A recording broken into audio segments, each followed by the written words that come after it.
This time, we're assessing the contribution of corals to rich and poor communities across the world. There are some countries which are completely dependent on the health of the coral reefs.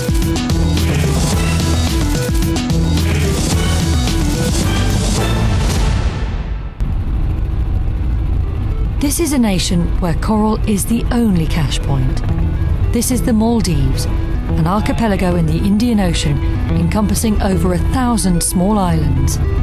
It's everything for us because the income that we receive from tourism, of course, depends on our environment.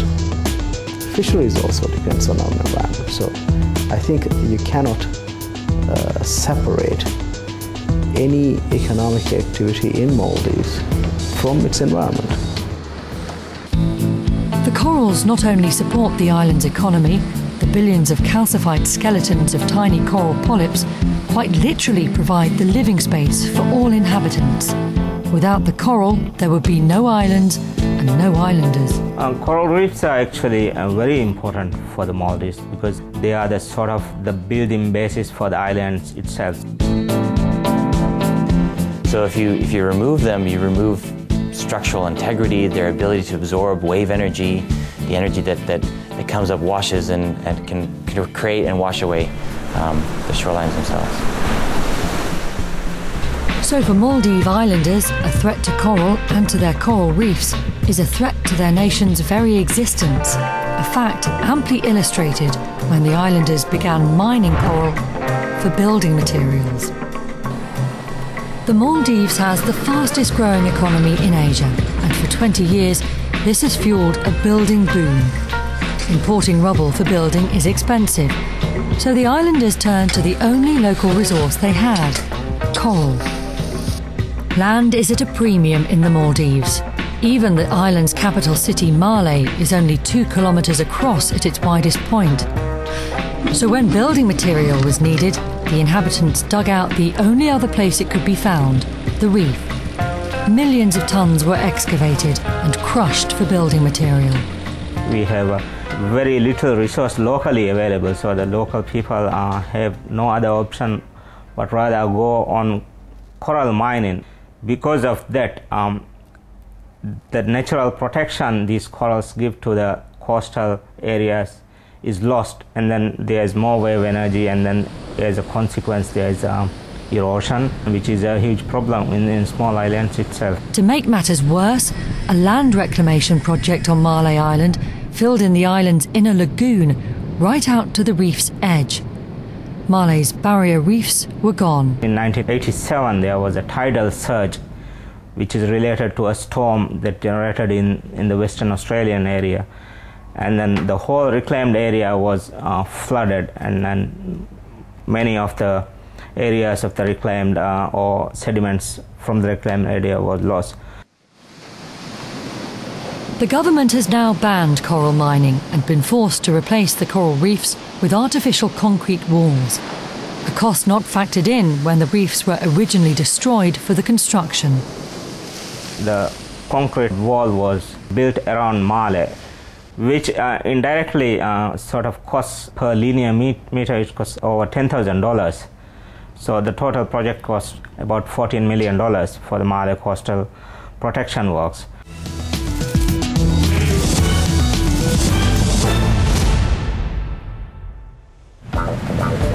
In Dubai, in the Gulf, one of the world's most ambitious coastal developments is underway.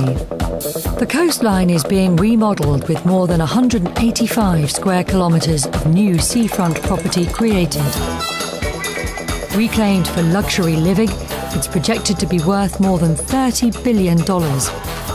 It's meant to be part and parcel of a plan to create a post-oil vision of prosperous living in the Gulf. In the process, nature will be remodelled. To protect this massive development from seasonal storms, construction companies have used 32 million tonnes of natural rock to build an artificial reef 13 kilometres long. It's not the cheapest solution, but for the developers, it's nothing more than good business sense. It'll give us recreational opportunities, commercial opportunities, people for scuba diving.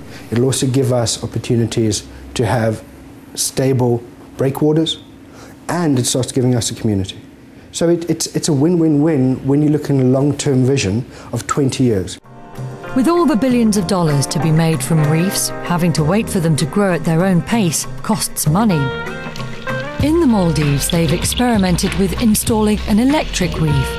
There is some debate over how well this technology works, but it's claimed the electric current stimulates faster reef building by the corals. We build a structure out of metal, and we attach a very small electrical current. Not enough to electrocute anything. It's about 3 volts of negative DC current. And because calcium ions are positively charged, the calcium is attracted to the electrified metal. So this is after about 5 years of growth, and as you can see, there's no rust. The metal isn't degrading and breaking down in nature. In fact, it's growing a living reef to get stronger and stronger with time. But it's not just the wealthy property developer or the big tourist companies who derive income and protection from reefs. In developing countries, coral reefs contribute about 1/4 of the total fish catch, providing food to an estimated 1 billion people in Asia alone. Not bad for an ecosystem that takes up just 1% of the Earth's surface. And with 2/3 of the world's coral reefs found in developing countries, they play a vital role in the livelihoods of many of the world's most vulnerable people. Globally, 500 million people are estimated to live within 100 kilometres of a coral reef and benefit from its production and protection. But it's an irony that while some countries are seeing the direct returns in conserving their polyps, a larger force may be undermining their new measures, climate change.